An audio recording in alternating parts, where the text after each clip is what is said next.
I remember that day pretty well.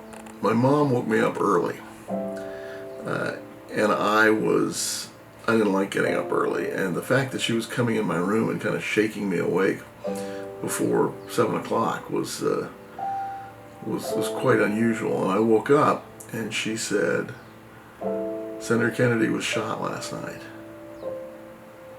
and he's very critical." Those were her words.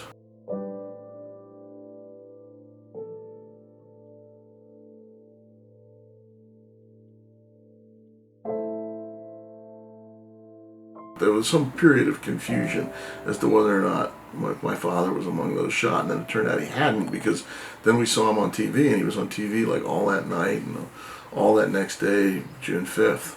And I stayed home from school, and I remember watching him on TV, and people were calling, and people were coming over and bringing food, like there'd been a death in our family, which there kind of had been. The minute the words Senator Robert Francis Kennedy came out of Dad's mouth, I knew that Bobby had died. I knew that Dad was going to use his full name when he made the announcement. I don't know how I knew that, but I did. And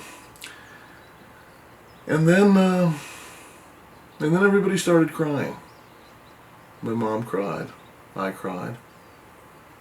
I'd seen my dad cry when President Kennedy died. I was kind of wondering what he was going through at the time. My parents were on the funeral train, and the train, which was supposed to take, I don't know, just a few hours, ended up taking a really long time because there were people crowding the tracks. I had the privilege of meeting Senator Kennedy like probably 4 or 5 times during the campaign, and before that, when my dad was his Senate press secretary.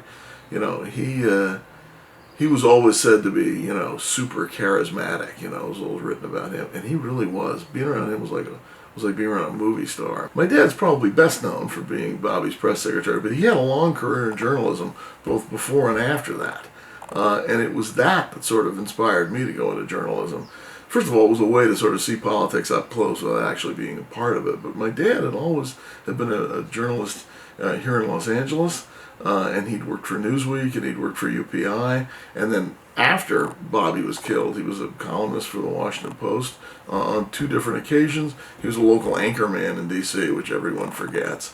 And he was on PBS, I think, for a little while. He was also very briefly an NBC correspondent, which is what I am now, although I think he only did that for about a month or 2.